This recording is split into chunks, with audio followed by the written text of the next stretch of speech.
Let's discuss about the colloids.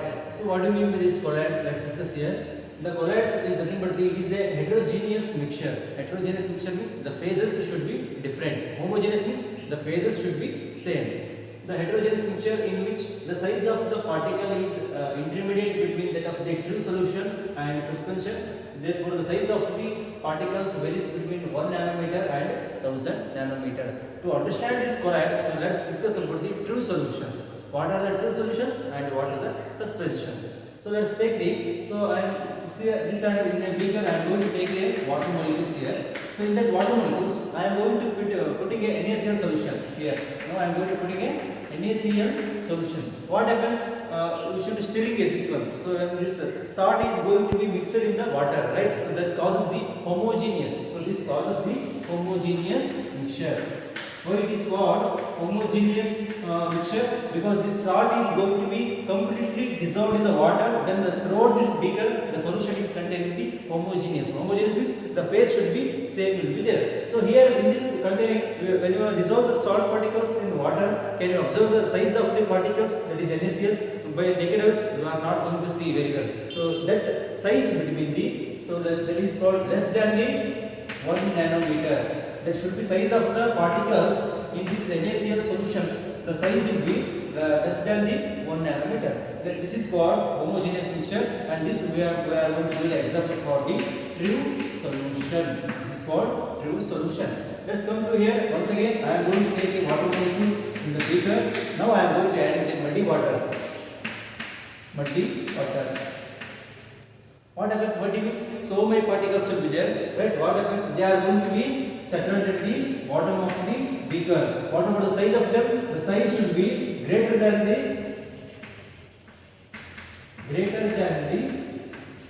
10 power 3 nanometer. 10 power 3 means 1000 nanometer. So because the muddy particles which is not going to be dissolved in the water molecules, right? So because of the size very high will be there. So that's why they are going to be settled at the bottom of the container, right? So here true solutions there should be less than the 1 nanometer and suspension. So this is called suspension. Suspension, and this type of mixture we are going to call as the heterogeneous. So this is called heterogeneous, this is called homogeneous. Why it is called heterogeneous? Because of the two phases we are going to find here. That is called solid particles and water here. So that's why this is called heterogeneous. And here the size should be greater than the 10 power 3 nanometer. But what about the colloids? So colloids, they are between that of the true solution. Between the true solution and the suspension, the size of the particles varies between 1 nanometer to 1000 nanometer. I think this colloids we are going to pronounce as one word. It should be greater than the true solutions and lesser than the suspension solution. So this is about the simple explanation for the colloids. Let's take the example for the colloids here. So now I am going to take a beaker here. So in that beaker there is a beaker containing the water molecules here. So in that water molecules we are going to take the starch particles. Starch. So here we are going to place in the starch. Yes, you know this one, starch. Starch we are studying in the biomolecules, right? So when you are going to take the starch in the this water containing the beaker, what happens? Those starch particles we are going to observe here. So you know this one, colloid size will be always the values lies between the 1 nanometer to 1000 nanometer. I mean 1 nanometer to 10 power 3 nanometer. We are going to see this one. So these are called as the colloidal particles. Right here, so now let's go for the classification of the colloids here. So we have mainly three types of classification we are going to made here on the colloids. First one, the based on the physical states of the dispersal phase and dispersion medium. So before going to study about this one, so let's discuss about the dispersal phase and dispersion medium. If I take the example for this starch and water, right, what happens? So this water is going to be act as a medium. So that medium we are going to call as the dispersion medium. The medium in which the colloidal particles are going to be settled here, are going to be immersed here, that is called a dispersion medium. What do you mean by dispersion phase? Dispersion phase means that starch particles, right? That is called dispersion phase. The substance which is immersed in the colloidal solution, which is dispersed in the colloidal solution, that phase we are going to call as the dispersion phase, and the medium which allows the colloidal solution to get the dispersion in this one, that is called dispersion medium. So by looking this one, dispersion phase should be always in the form of the solute, or that dispersion medium is always having the solvent categories, that is having the solvent categories. So this is about the dispersion phase and dispersion medium. So based on the physical states of dispersion phase and dispersion medium, they are going to made one classification, and second one based on the interaction between the dispersion phase and dispersion medium. So I mean how the interaction will takes place between the dispersion phase and dispersion medium, that is called starch and water molecules, how they are going to be interacting with each other. So based on that one type of classification we are going to see here. And last one, based on the type of the particles of the dispersion phase. Here what are the dispersion phase means? Dispersion phase is nothing but the starch particles. So based on the type, so which type of the particles is going to be having the dispersion phase depends upon the one type of classification. They are going to made a classification of the colloids.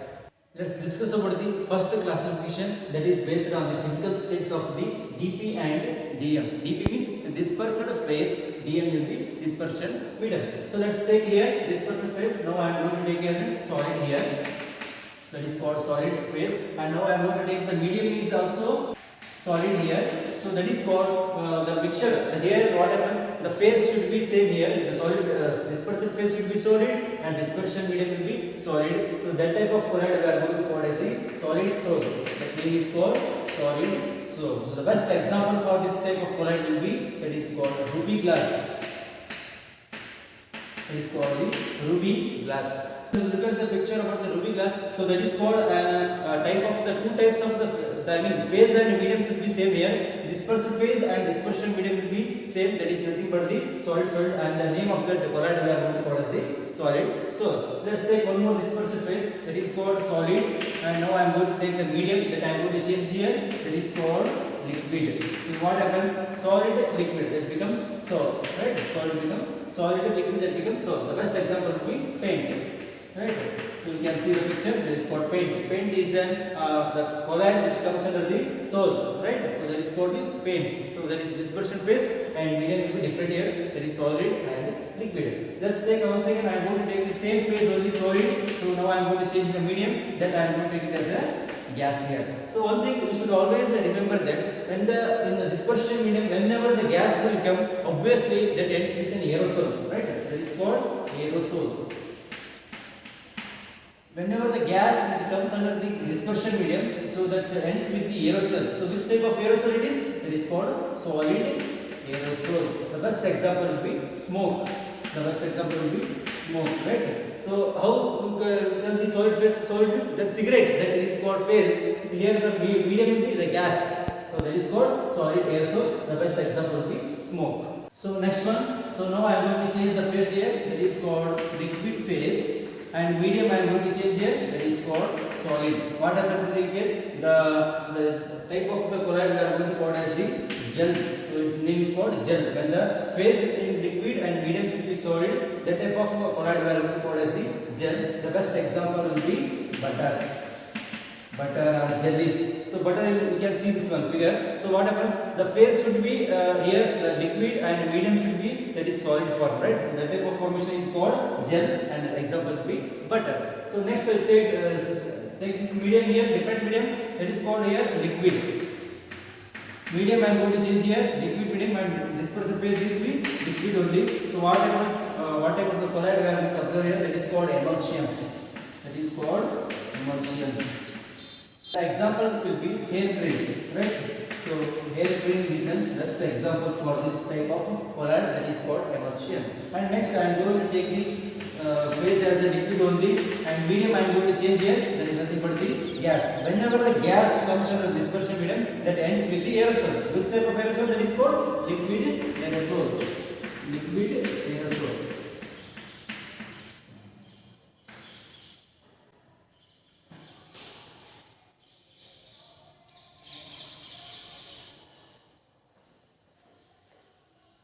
So this type of colloid you are going to see that is called liquid aerosol. The best example will be fog material, right? So fog will be in the form of the gaseous, right? So droplets in the sky, and that is called liquid formation, and the gases and you can see in the especially in what core session, right? In the core session, so what happens is the small drops, raindrops or some drops of that is going to be present in the sky.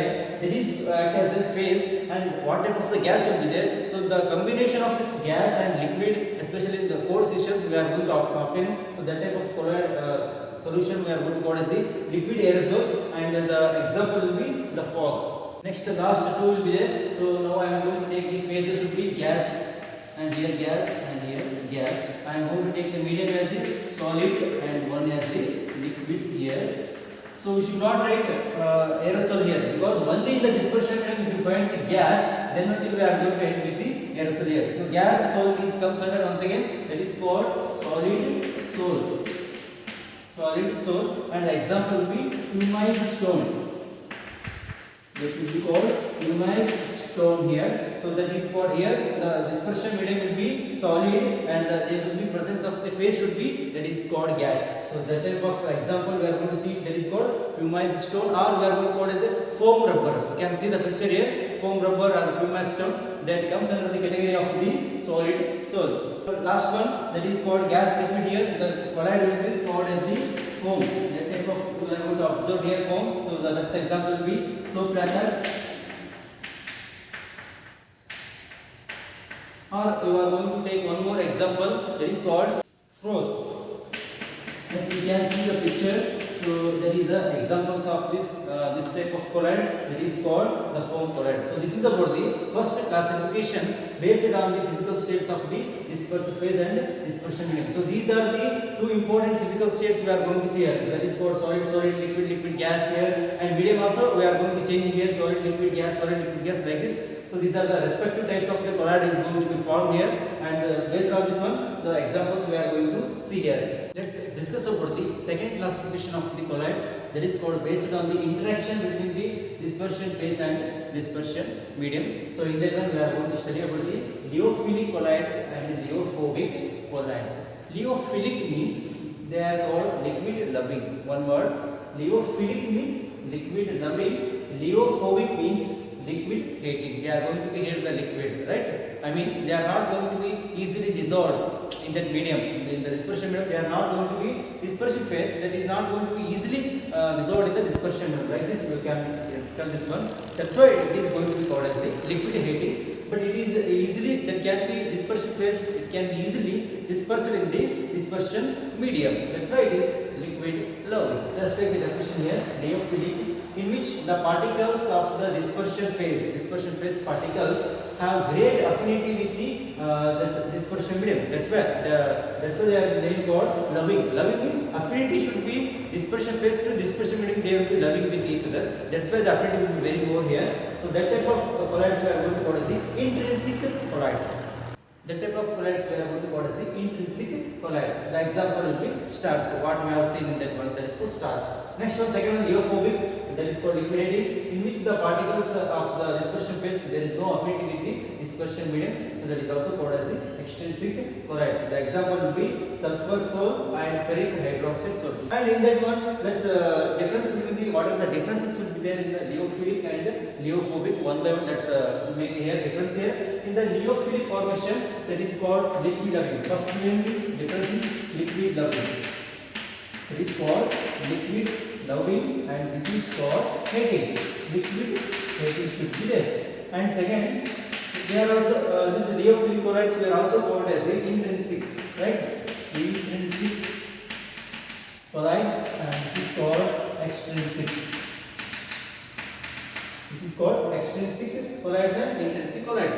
And also we can give the examples here. For the example for lyophilic colloids, that is called starch here. You can use any source here in the lyophobic. That example will be, that is called sulfur sol. Next category we are discussing about the affinity. How will the affinity be there in the lyophilic colloids? That is called greater affinity. This is called greater